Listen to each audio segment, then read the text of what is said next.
أصدق القائلين بسم الله الرحمن الرحيم وما خلقت الجن والإنس إلا ليعبدون واجب الصلاة اللهم صل على محمد وعلى محمد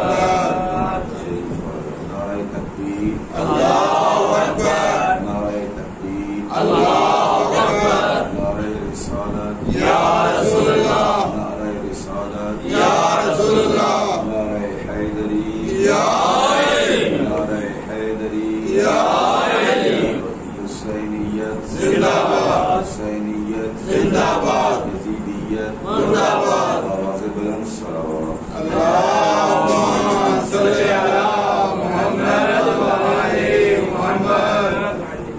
اللہ رب العزت کی بارگاہ میں دعا ہے کہ ہمارا یہاں پر بیٹھنا اپنی بارگاہ میں عبادت شمار اور ہمارے دلوں کو قرآن کریم کی نورانی آیات اور محمد وعلی محمد علیہ السلام کی پاکیزہ کلمات کے ساتھ مزین اور مبارک فرمائے۔ بانیان مجلس کی توفیقات میں اضافہ فرمائے۔ آیات ہے اور جنہوں نے دعاؤں کا کہا ہے اللہ تعالیٰ دعاؤں کو شرف توفیق عطا فرمائے۔ حاضرین مجلس اور غیر حاضرین مجلس جو ہمیں موجود نہیں ہیں، جس مشکل میں گرفتار ہیں، مصیبت میں گرفتار ہیں، جو شرعی حاجات رکھتے ہیں اللہ تعالیٰ ان کی حاجات کو پورا فرمائے۔ امام زمانہ اجر اللہ فرض الشریف کے ظہور کی تعلیم کے لیے بلند دعا پڑھی۔ اللہم صل علی محمد وعلی محمد۔ قرآن کریم اللہ کی وہ کتاب کہ جس سے بڑھ کر کوئی کتاب نہ آئی ہے نہ آئی ہے۔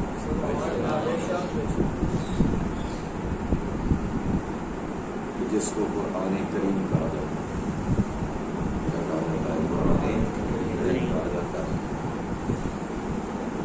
اپنے ظاہری وجود میں یہ سیاہ حروف رکھتا ہے،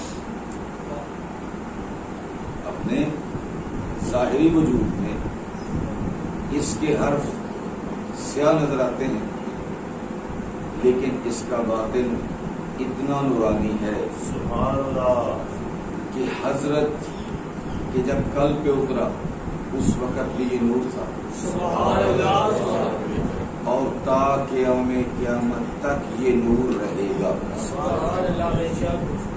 اور بلکہ اس حد تک نورانی ہے کہ قیامت تک کے لیے جتنا بھی نور تقسیم ہو رہا ہے وہ اسی قرآن اور اطرت کے ذریعے تقسیم ہو رہا ہے، اسی قرآن اور اطرت کے ذریعے تقسیم ہو رہا ہے۔ کائنات میں جتنی بھی اچھائیاں ہیں، کائنات میں جتنی بھی خوبیاں ہیں، کائنات کی جتنی بھی انسانیت کے اندر جو اچھائیاں نظر آ رہی ہیں یہ اسی قرآن اور محمد و آل محمد علیہ السلام کا صدقہ ہے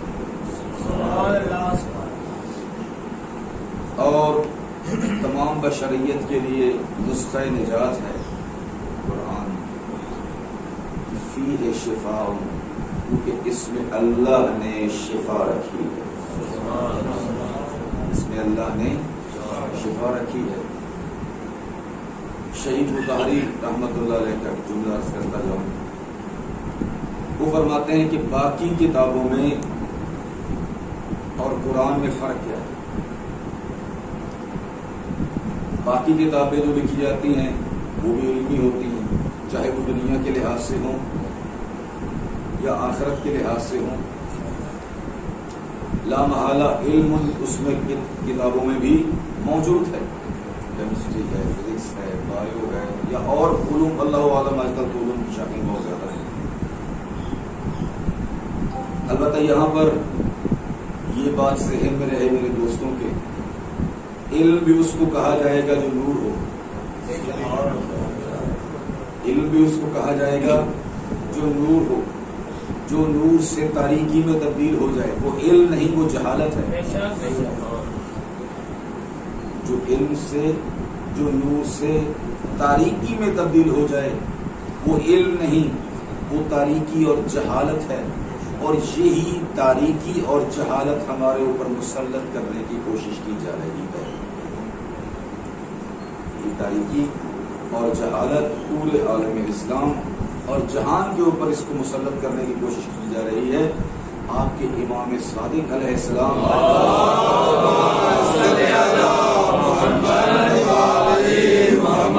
اور ہمارے مولا و آقا نے جب یہ جملہ دو لفظ ہیں لیکن اس کی حقیقت بہت بلند ہے، العلم نور، علم فرمایا نور ہے۔ علم کیا ہے؟ نور ہے۔ یقذف اللہ من یشاء فی قلبہ، اللہ تعالی اس نور کو جس دل میں چاہتا ہے ڈال دیتا ہے۔ اس علم کو جس دل میں چاہتا ہے ڈال دیتا ہے۔ علم وہ ہوگا جو انسانوں کی بھلائی کے لیے ہو، علم وہ ہوگا جو لوگوں کے اندر انسانیت باقی رکھے، اچھائی باقی رکھے۔ لیکن جدید علم جو آ رہا ہے وہ حقیقت میں فقط انسان کی مادیت میں ترقی کر رہا ہے۔ کس میں ترقی کر رہا ہے؟ مادیت میں، کہ انسان کو جہاں اس کے اندر مادہ موجود تھا، خواہشات نفسانی موجود تھی، لیکن جب یہ علم نور جو نور والا علم ہے اس کے ساتھ تھا تو وہ مادہ اور خواہشات اعتدال پہ رہتی تھی۔ کس پہ رہتی تھی؟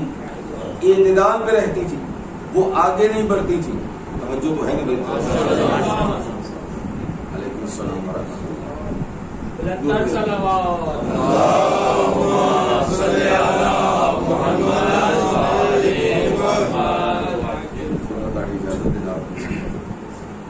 عرض خدمت یہ ہے کہ پہلے بھی جب ہمارے گھروں میں قرآن کی تعلیم تھی اور محمد مصطفیٰ کی محبت ہمارے دلوں میں موجود تھی، آل محمد کی محبت موجود تھی، اس وقت بھی یہ مادیت کا علم موجود تھا، ٹھیک ہے، لیکن یہ قرآن اور محمد و آل محمد کی تعلیمات اس علم کو کہ جو انسان کی مادی ضروریات کو پورا کرتا ہے اس کو اعتدال میں رکھتا تھا، کہ انسان بننا ہے، حیوان نہیں بننا، انسان بننا ہے، حیوان نہیں بننا۔ جب حیوانیت آئی تو اسی علم کے ذریعے انسانیت کو زندہ کرنے کی کوشش نہیں کی گئی بلکہ انسانیت کو مارنے کی کوشش کی گئی۔ کس طرح سے؟ علم انسان کو فائدہ دینا چاہتا ہے، نفع دینا چاہتا ہے، خدمت کرنا چاہتا ہے۔ یہ کون سی خدمت ہے جہاں پر ایٹم بم بنائے جاتے ہیں؟ انسانوں کو زندہ کرنے کے لیے ہے یا مارنے کے لیے؟ توجہ تو ہے نا میری طرف؟ میزائل کس لیے بنائے جا رہے ہیں؟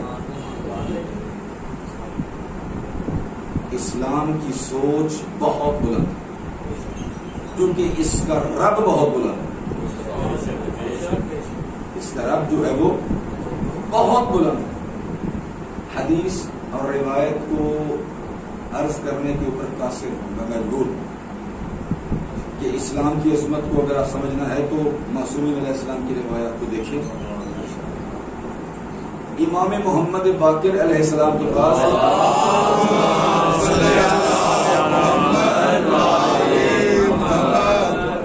کوئی شخص آیا، کہا کہ مولا دو کافر قبیلوں کی جنگ ہے۔ توجہ ہے میری طرف؟ دو کافر قبیلوں کی جنگ ہو رہی ہے اور میرا کام ہے اسلحہ بنانا۔ میرا کام کیا ہے؟ اسلحہ بنانا، ٹھیک ہے۔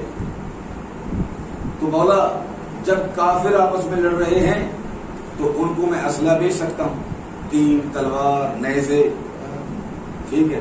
اگر آج کل کا زمانہ ہو تو ٹھیک ہے مشین گن مثال کے طور پہ، لا کافر ہی لڑ رہے ہیں نا، توجہ تو ہے نا میری طرف؟ بھائی کافر ہی لڑ رہے ہیں نا، کون سا ایسا مسئلہ ہے کہ اگر ان کو بیچ بھی دیا جائے تو کیا مسئلہ ہے؟ تو آپ کا امام کا فرمان جہاں بھی سمجھ آتی ہے عظمت اسلام اور عظمت اہل بیت، فرمایا تم وہ ہتھیار بیچ سکتے ہو جس کے ساتھ جنگ میں دفاع کیا جاتا ہے، جس کے ساتھ بچا جاتا ہے، یعنی زرہ بیچ سکتے ہو، وہ لباس بیچ سکتے ہو جس کے ساتھ تیر تلوار کا اثر نہ ہو۔ گویا کہ امام یہ بتانا چاہتے تھے اسلام انسانیت کو بچانے کے لیے آیا ہے، ختم کرنے کے لیے نہیں آیا۔ اسلام انسان کو بچانے کے لیے آیا ہے، ختم کرنے کے لیے۔ اور مولا علی علیہ السلام کے بارے میں سیرت میں جملہ بھی پڑھ رہا تھا، سطر ایک ہی ہے لیکن وہ پڑھنے اور سننے کے قابل ہے۔ یہ آپ کی سیرت کا جملہ ہے، آپ کسی بھاگتے ہوئے کے پیچھے نہیں جاتے تھے،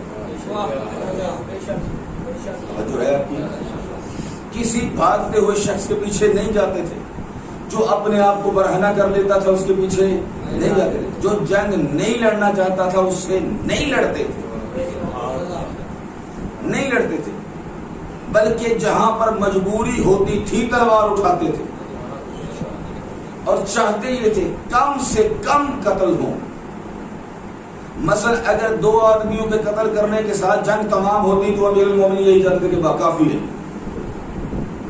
یہ نہیں کہ اتنے قتل کیے جائیں کہ حکومت اسلامی کا روپ پڑ جائے کہ ہم بہت شجاعت کے مالک ہیں، بلکہ امیر المومنین علیہ السلام کے نزدیک شجاعت کا معیار اور ہے اور ہمارے نزدیک شجاعت کا معیار کچھ اور ہے۔ ہمارے شجاعت کے معیار کچھ اور ہوتے ہیں، ان کے یہاں شجاعت کے معیار کچھ اور ہیں۔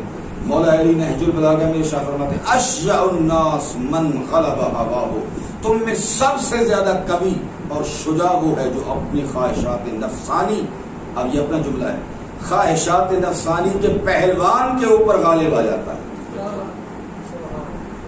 خواہشات نفسانی کے اس زور آور پہلوان کے اوپر غالب آ جاتا ہے۔ اعداء عدوک نفسک التی جنبیک، تمہارا سب سے بڑا دشمن فرمایا تمہارے سینے میں موجود ہے۔ توجہ تو ہے نا میری طرف؟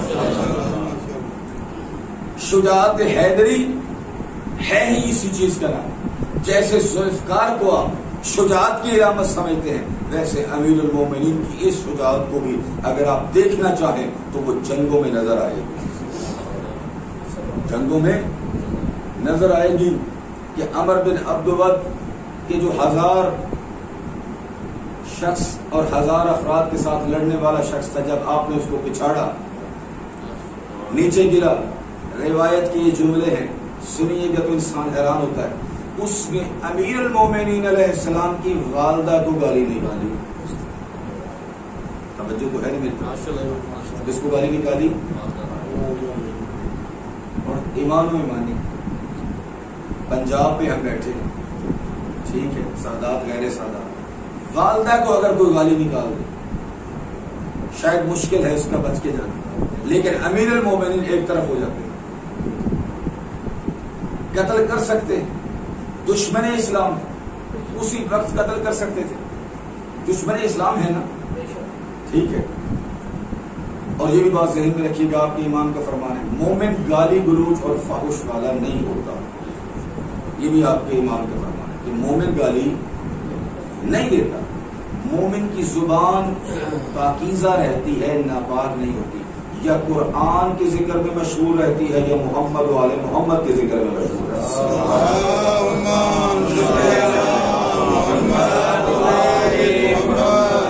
معطر ہوتی رہتی ہے زبان قرآن اور محمد و آل محمد کے ساتھ۔ گالیاں نکالنا یہ مومن کو زیب نہیں دیتا، یہ وہ زبان گالی دے کہ جس میں نور ولایت نہ ہو، نور ولایت نہ ہو، جس کا دل خالی ہوگا اور جس کے اندر گھاس پھوس ہوگا، لا محالہ وہاں سے گالیاں نکلتی ہیں، جہاں پر یہ نور ولایت ہے وہاں گالی کیسے؟ توجہ تو ہے نا۔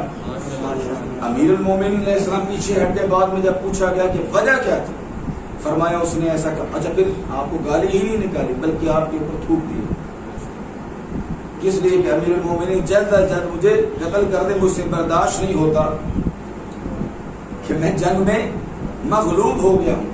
لیکن مرتضیٰ اس کو کہتے ہیں جو ہر کام اللہ کی رضا کے لیے کرے، اللہ کی رضا کے لیے کرے۔ آپ نے جب اپنے غضب کی آگ کو ٹھنڈا کیا اس وقت قتل کیا، اور جب اصحاب نے پوچھا کہ امیر المومنین نے اتنے بڑے زور آور پہلوان کو گرا لیا ہے تو مارا کیوں نہیں، تو آپ نے کہا اس نے کام ہی ایسے کر دیا تھا، اور میں یہ چاہتا تھا کہ کوئی کام بھی میری اپنی مرضی کے مطابق نہ ہو بلکہ مرضی پروردگار کے مطابق. جب اتنا بڑا عظیم کام اور اتنی شجاعت دکھائی مولا علی علیہ السلام نے تو وہ ضربت بھی ثقلین کی عبادت سے افضل نظر آتی ہے. جو پڑے گا محمد و آل محمد کی ذات.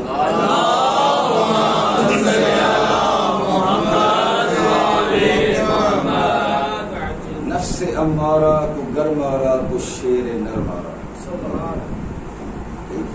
اگر نفس امارہ انسان قابو والے تو یہ بہت بڑی بات ہے. شیر نر مارا، عام شیر نہیں بلکہ شیر نر. اسی وجہ سے جب رسالت باب ایک غزوے سے تشریف لائے تو آپ نے اپنے اصحاب کو کہا کہ تمہیں جہاد اصغر مبارک ہو. البتہ عالم اسلام کے لیے بھی یہ پیغام جاتا ہے گلے کاٹنا کوئی فضیلت نہیں ہے، گلے بچانا فضیلت ہے. احمق ہیں وہ لوگ، نہ قرآن کی خبر ہے نہ محمد مصطفیٰ کے فرمان کی خبر ہے. عجیب مسئلہ ہے ہم مسلمانوں کا. نہ بصیرت رسول پاک کے دور میں ہمیں سمجھ آئی نہ آج کے دور میں سمجھ آ رہی ہے. پیغمبر کا آخری خطبہ تو دیکھیں، آخری خطبہ من کنت مولا فہذا علی المولا، وہ خطبہ دیکھیں. وہاں پر رسول پاک نے واضح طور پر ارشاد فرمایا لا تجعلوا بعدی کفارا، میرے بعد کافر نہ ہو جانا، میرے بعد کافر نہ ہو جانا. یا رسول اللہ کیسے کافر ہیں؟ آپ نے فرمایا ایک دوسرے کی گردنیں کاٹ کر، ایک دوسرے کی گردنیں کاٹ کر کافر نہ ہو جانا. اتنا واضح فرمان شاید ضرورت نہیں آگے سمجھانے کی. اور قرآن کریم یہ بھی فرماتا، بہت ساری آیات موجود ہیں اگر انسان اس کی طرف توجہ کرے تو. قرآن کریم کی ایک آیت یہ ہے کہ اگر تمہیں کوئی سلام کرتا ہے تو تم یہ نہ کہو کہ وہ تو مسلمان ہی نہیں. یعنی ایک دور ایسا تھا صدر اسلام میں جہاں پر مسلمان ہونے کی نشانی فقط السلام علیکم کہنا تھا. کیا کہنا تھا؟ یہ روایات میں باتوں کی شیعہ سنی تفاسیر فقط جو السلام علیکم ورحمۃ اللہ کہتا تھا تو لام حالہ اسے مسلمان سمجھا جاتا تھا. بابا اس دور میں السلام علیکم ورحمۃ اللہ کہنا اسلام کی نشانی تھی. تو آج کل تو ہر مسجد کے اوپر اشہد اللہ الہ الا اللہ کی آذان ہو رہی ہے. پھر بھی اسلام میں شک ہے، پھر بھی اسلام میں ہمیں شک و تردید رہتی ہے. اگر اصحاب پیغمبر کو، بزرگ عالم دین کا جملہ عرض کر رہا ہوں، اگر اصحاب پیغمبر کو ماننا ایک بہت بڑا اسلام ہے تو جو اصحاب سے افضل ہیں اگر کوئی ان کے مکتب کو مانتا ہے اس کے اسلام میں بھی کوئی شک نہیں ہو سکتا. باقی کتابیں بھی علم دے سکتی ہیں لیکن علم دے سکتی ہیں لیکن تہذیب نفس نہیں کر سکتی، تزکیہ نہیں کر سکتی، جہالت کو نہیں مٹھا سکتی. علم دینا اور بات ہے لیکن جہالت کو مٹانا اور بات ہے. جہالت مٹائے گی، تاریکی مٹائے گی وہ چیز جو اپنے وجود میں نور ہو، جو اپنے وجود میں نور ہو. اور وہ نور یا قرآن میں نظر آتا ہے یا محمد و آل محمد کے فرمان میں نظر آتا ہے. اور زیارت عاشوراء اس کو اگر پڑھا جائے تو اس میں مقصد حسین بھی سمجھ میں آتا ہے، ہدف مولا حسین بھی سمجھ میں آتا ہے، اور یہ بھی سمجھ میں آتا ہے کہ امام حسین علیہ السلام پر اتنی بڑی مصیبت آئی کہ عظمت الرزیل اعظم المصیبت، سب سے بڑی مصیبت امام حسین علیہ السلام پر آئی. کسی کائنات کی ہستی کے اوپر وہ مصیبت نہیں آئی جو امام حسین علیہ السلام کے اوپر آئی. اور یہی وجہ ہے کہ جتنی کسی کے اوپر مصیبت بڑی آئے گی اتنی اس کو فضیلت ملے گی. کائنات میں، تاریخ انبیاء میں، اولیاء میں، صلحاء میں جتنی بڑی مصیبت امام حسین کے اوپر آئی ویسی مصیبت کی مثال نہیں ملتی. اور جو اللہ نے امام حسین کو فضیلت عطا فرمائی اس کی بھی مثال نہیں ملتی، اس کی بھی مثال نہیں ملتی. فاذکرونی اذکرکم واشکروا لی ولا تکفرون. تم مجھے یاد رکھو میں تمہیں یاد رکھوں گا. جب اللہ یاد رکھنے کا وعدہ کر رہا تو کون ہے جو ذکر حسین کو مٹا رہا؟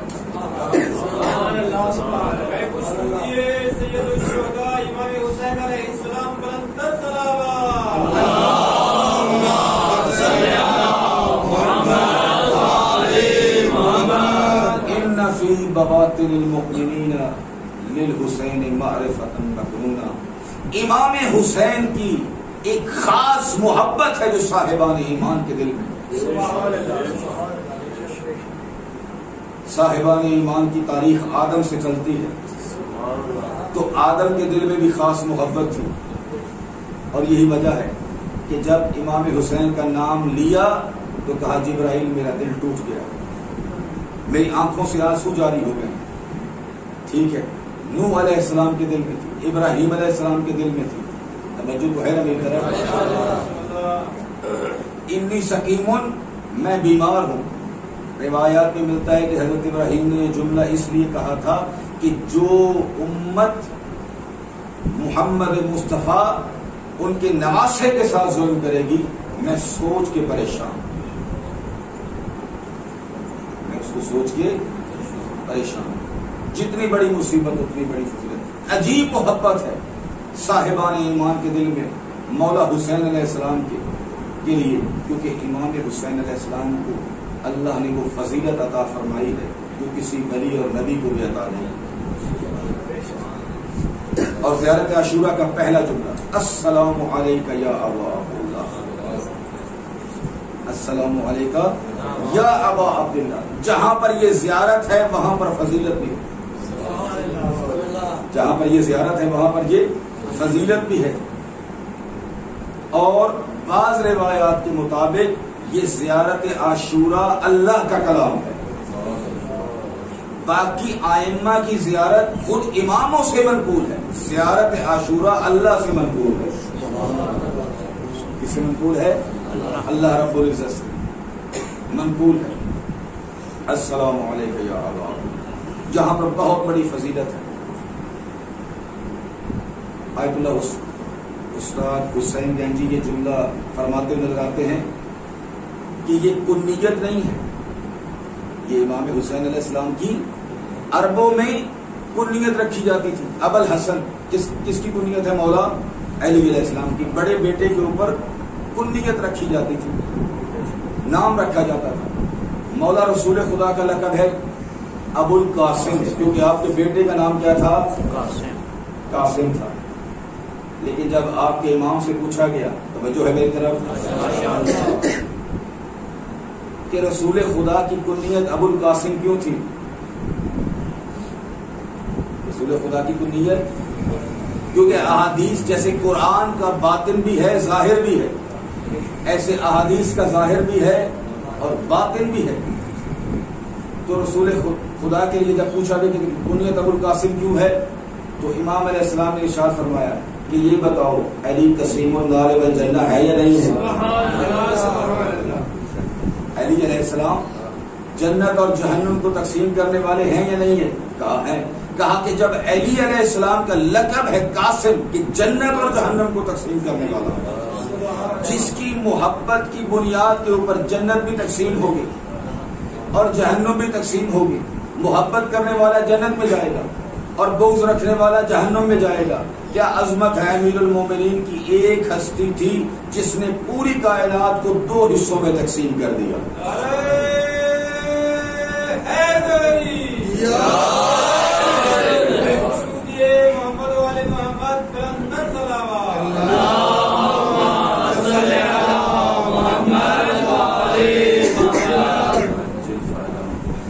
امیر المومنین کی وہ ہستی ہے کہ جس کی بنیاد کے اوپر لوگوں کی تقسیم ہوتی ہے کہ کون جنتی ہے اور کون جہنمی ہے. تو آپ نے فرمایا کس نے پالا تھا علی امیر المومنین کو, اور روحانی باپ ہے رسول خدا مولا علی کے, تو لہذا ابو القاسم یعنی علی کے باپ. درود پڑے گا محمد و آل محمد کی ذات.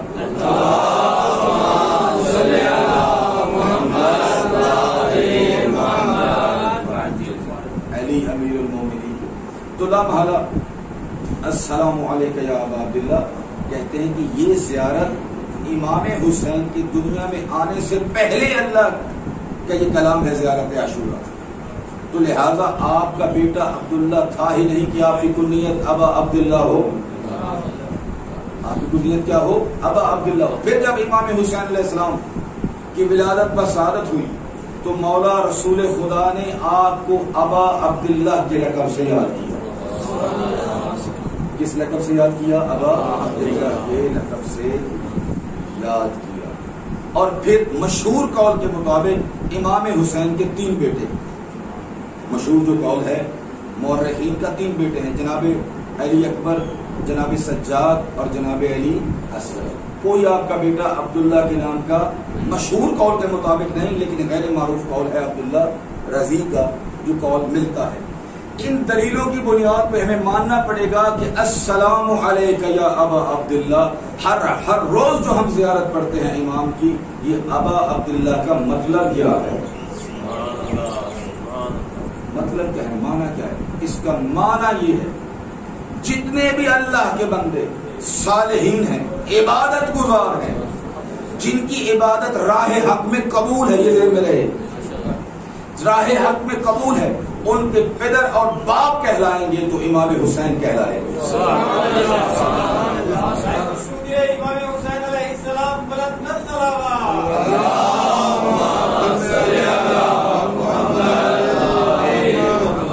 وجہ کیا ہے؟ وجہ واضح ہے، وجہ بھی انہوں نے فرمائی ہے. وجہ یہ کائنات کی صحیح عبادت نہیں. عبادت تو جگہ جگہ پہ آپ کو نظر آئے گی، بتوں کی عبادت بھی نظر آئے گی، ٹھیک ہے. صحیح عبادت اگر باقی ہے تو حسین کی وجہ سے ہے. اگر کائنات میں اللہ کی وہ بندگی جو وہ چاہتا تھا اگر باقی ہے تو ابا عبداللہ کی وجہ سے، جس کی وجہ سے ہے. اور شاید اسی وجہ سے امام صادق علیہ السلام سے کسی نے پوچھا کہ مولا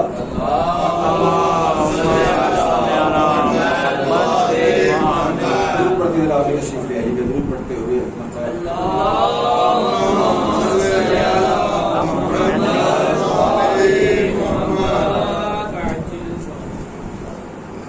کہ جب میں مولا حسین کو یاد کرنا چاہوں تو کیسے کروں؟ تو آپ نے فرمایا 3 مرتبہ پڑھا کرو صلی اللہ علیہ یا ابا، صلی اللہ علیہ یا ابا. یاد بھی کرنا ہے تو اس نام سے یاد کرو تاکہ اگر عبادت باقی رہے تو وہ بھی ذکر حسین کے ساتھ، اور یاد باقی رہے تو وہ بھی امام حسین کے ساتھ. اگر آج کلمہ نظر آ رہا ہے، کلام نظر آ رہا ہے، توحید کا درس نظر آ رہا ہے، رسالت نظر آ رہی ہے، کائنات کی ہر چیز اگر موجود ہے اور اچھائی موجود ہے تو وہ امام حسین علیہ السلام کی وجہ سے. امام حسین علیہ السلام نے اپنا سب کچھ لٹا دیا. کوئی کائنات کا بندہ یہ نہیں کہہ سکتا کہ یہ قربانی رہ گئی جو حسین نہیں دے سکے. اور کیسی عظیم قربانیاں، یہ بھی ذہن میں، قربانی میں فرق ہے. ایک مرتبہ انسان مکان دیتا ہے لیکن اس کی حالت ہی ایسی نہیں. ایک مرتبہ قیمتی ترین مقام دیتا ہے راہ خدا، قیمتی ترین جان دیتا ہے راہ خدا. زیارت میں آپ پڑھتے ہیں بازالا مہجتو، توجہ چاہتا ہوں، یہ زیارت عاشورہ کا، زیارت بارسا کا بازالو یا بازالا دونوں کے لیے، امام حسین کے لیے بھی ہے اور آپ کے اصحاب کے لیے بھی. بازالا مہجتو، بازالو مہجتو، امام حسین وہ ہستی جنہوں نے خالص ترین چیز، قیمتی ترین چیز اللہ کی راہ میں رکھ دی کہ اے میرے مولا، میری ہر چیز جو میرے پاس موجود تھی اور قیمتی ترین چیز میں تیری راہ میں پیش کر رہا ہوں. اور انفاق اور بذل میں فرق ہے. لفظ کیا استعمال ہوا؟ بازالا، بازالا. اور انفاق اور بذل میں فرق ہے. جب انسان خرچ کرتا ہے اس کو انفاق بھی کہا جاتا ہے، بذل بھی کہا جاتا ہے. توجہ چاہتا ہوں، جو میں مولا حسین کی فضیلت درج کرنا چاہتا ہوں اور آپ کی ذہنت تمام. انسان انفاق کرتا ہے، خرچ کرتا ہے راہ خدا میں، لیکن مقابل میں دنیا سے بھی طلبگار ہوتا ہے، اللہ سے بھی طلبگار ہوتا ہے. دنیا سے شکریہ کے طلبگار ہوتا ہے، وہاں سے ثواب کا توجہ تو ہے نا، کیا ہوتا ہے طلبگار. لیکن مولا حسین کے لیے یہ جملہ استعمال نہیں ہوا کہ انفق مہجتہ، کہ اپنے خون کو راہ خدا میں دیا، انفاق نہیں کیا. باذلا کا معنی یہ ہے کہ اللہ کی راہ میں رکھ دیا، تشت خلوص میں، خلوص کی تشت میں. اے میرے مولا جو کچھ ہے وہ میں نے حاضر کر دیا ہے، اور کسی اجرت کا طلبگار نہیں، کسی اجرت کا طلبگار نہیں. اے میرے مولا تیری محبت میں اور تیرے عشق میں حسین سب کچھ قربان کرنے کے لیے تیار ہے، اور کسی اجرت کو بھی نہیں چاہتا، کیونکہ میں جانتا ہوں تو ہی وہ لائق ہستی ہے کہ جس کو میرا بابا علی سجدہ کرتا تھا، اور میں حسین بھی تیرے سامنے سجدہ رہا. محمد وآل محمد بآواز بلند صلوات.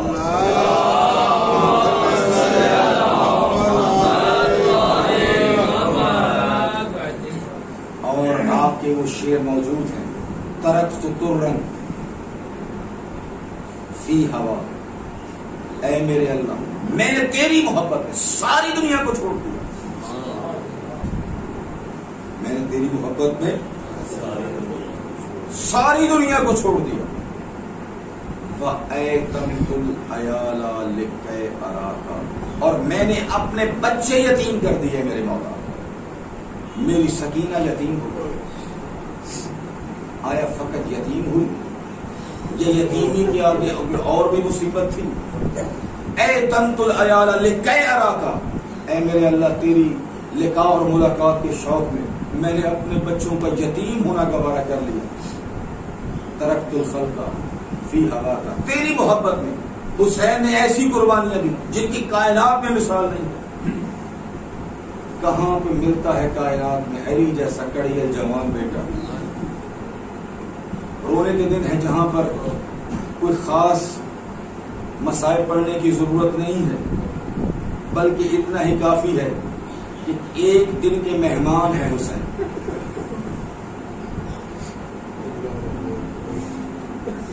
چند گھنٹوں میں اجڑ جائے گا گلستان بطول، اور حتیٰ کہ جوان تو جوان رہ گئے، بزرگ تو بزرگ رہ گئے. وہ 6 مہینے کا علی اصغر، نازک بدن، گل بدن، کہ جو ماں کو ماں بھی نہیں کہہ سکتا، 3 دن کی پیاس، اور اعداء کا حال یہ ہے کہ ان کے گھوڑے بھی پانی پی رہے ہیں، ان کے حیوانات بھی پانی پی رہے ہیں، لیکن مولا حسین کے بچوں کے اوپر پانی بند تھا، حتیٰ کہ ایک قطرہ بھی پانی کا نہیں پہنچتا تھا. اور جب مولا مظلوم کربلا کے سب شہید ہو چکے، اس وقت مظلوم کربلا نے استغاثہ بلند کیا، حل من مغیث یغیثنا، کوئی ہے جو ہماری فریاد کو پہنچے. حسین تنہا رہ گیا، اب کوئی نہیں ہے. کبھی مقتل کی طرف دیکھتے ہیں، کبھی خیموں کی طرف دیکھتے ہیں، اور حسین خیموں کی طرف دیکھتے تھے. حتیٰ کہ مولا نے جنگ بھی کی ہے تو مولا ایک طرف جنگ کر کے آتے تھے، پھر مولا نے ایک مرکز قرار دیا ہوا تھا جہاں پہ مولا کے نعرہ تکبیر بلند کرتے تھے، پھر جنگ کے لیے چلے جاتے تھے. شہید مطہری کہتے اس کی وجہ یہ تھی، جنگ کر کے واپس آتے نعرہ تکبیر بلند کرتے، کہنا یہ چاہتے تھے زینب و کلثوم ابھی حسین زندہ ہے، ابھی بھائی زندہ ہے، سکینہ بیٹا ابھی حسین زندہ ہے، پریشان نہ ہونا، میں ابھی تمہارے سر کے اوپر موجود ہوں. لیکن اس سے غصہ بلند کیا، تمام کائنات کی مخلوق نے اس کے اوپر لبیک کہی، لیکن ظالموں کے اوپر کوئی اثر نہیں پڑا. ایک مرتبہ خیموں سے کوہرام بلند ہوا، خیموں سے شور بلند ہوا. مولا مظلوم کربلا آئے خیموں کی طرف اور کہا اے زینب و کلثوم، یہ رونے کی آوازیں کیسی ہیں، یہ رونے کی آوازیں کیسی ہیں؟ تو جناب زینب سلام اللہ علیہ کہتی ہیں، اسرار امامت کو جاننے والی، یہ کہتی ہیں کہ اے بھیا جب سے آپ نے غربت کا استغاثہ بلند کیا، اس وقت سے علی اصغر کو سکون نہیں ہے. علی اصغر نے اپنے آپ کو جھولے سے گرا دیا ہے. اور ذیشان حیدر جوادی صاحب کا جملہ ہے کہ جب جھولے سے گرایا تمام بیویاں آئی علی اصغر کے پاس. کوئی اپنے گلے لگانا چاہتی ہے, علی اصغر اس کے پاس نہیں آتے. رباب اپنے پاس لینا چاہتی ہیں, علی اصغر پاس نہیں آتے. جناب زینب لینا چاہتی ہیں, علی اصغر قریب نہیں آتے. لیکن جیسے ہی حسین نے ہاتھ بڑھائے, گویا کہ حسین کی فوج کا آخری سپاہی تیار ہو رہا تھا اور یہ کہہ رہا تھا بابا حسین ابھی علی اصغر زندہ,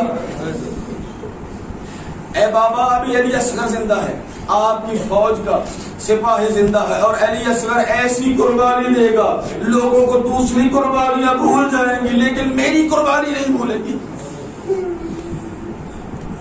مسیحی خاتون نے تحقیق کی کہ سب سے بڑے مظلوم ہیں, 3 کائنات میں بڑے مظلوم ہیں. سب کا تذکرہ کرتے ہوئے کہتی ہے تمام مظلوموں کی مظلومیت کا ذکر ختم ہو گیا لیکن حسین کی مظلومیت کا آج بھی چرچا ہے. وجہ کیا ہے؟ وجہ ہے علی اصغر کا خون. لوگ بھول جاتے کربلا کو. قبلہ حافظ صاحب کے جملے ہیں, مولا حسین نے ایسا انتظام کیا قیامت تک کے لیے نہ علی اصغر کا خون بھولے گا نہ سکینہ کی بالیاں بھولے گی نہ سکینہ کے وہ تواچے بھولے گی دنیا کی, نہ سکینہ کا وہ قید خانہ بھولے گا. اور یہی وجہ ہے جب شام میں یہ قافلہ داخل ہوا لوگ دیکھ رہے تھے نوکے صدا کے اوپر یہ حسین کا سر ہے, یہ قبر بنی ہاشم کا سر ہے اور یہ علی اکبر کا سر ہے. لیکن ایک مرتبہ حیرانگی کے ساتھ ایک نیزے کے اوپر نظر کرتے ہیں ننھا سا بچہ, کہتے ہیں یہ کون سا سپاہی ہے کہ جو میدان جنگ میں شہید ہوا, آیا یہ لڑنے کے قابل بھی تھا. مولا حسین علیہ السلام نے لیا ننھے صغیر کو اپنے ہاتھوں پر اور فارسی کے اشعار میں ایسی مظلومیت بیان ہوئی ہے, میں مجبور ہوں اس کو عرض کرنے کے اوپر. مولا حسین نے اپنے سینے پہ لگایا علی اصغر کو اور زبان حال کے ساتھ شاعر یہ کہتا ہے کہ مولا حسین علیہ السلام نے علی اصغر سے مخاطب ہو کے کہا اے یگانہ کودک یکتا پرست, اے اللہ کی پرستش کرنے والے چھوٹے بچے. جملے میں توجہ کریں گے تو یقیناً آپ کی آنکھوں سے آنسو جاری ہوں گے اور آوازیں بھی بلند ہوں گی. اللہ تعالیٰ آپ کو سوائے غم حسین کے کوئی غم نہ دے. وے بطفلی مست صبحائے لس, اے اللہ کی محبت کی مجھے رفتار ہے بچے. گرچہ شیر مادر خشکیدے از شیر رحمت از لبت جوشیدے, اگرچہ آپ کی ماں کا دودھ خشک ہو گیا ہے لیکن اللہ کی رحمت آپ کے ہونٹوں کے اوپر برس رہی ہے. غم مخور اے بہترین ہمراز من, اے اصغر اب تیرے علاوہ میرا کوئی ہمراز نہیں رہا جس سے حسین اپنی غربت اور تنہائی کا استغاثہ کرے. اب کوئی ایسا نہیں جو حسین کے استغاثے کے اوپر لبیک کہے.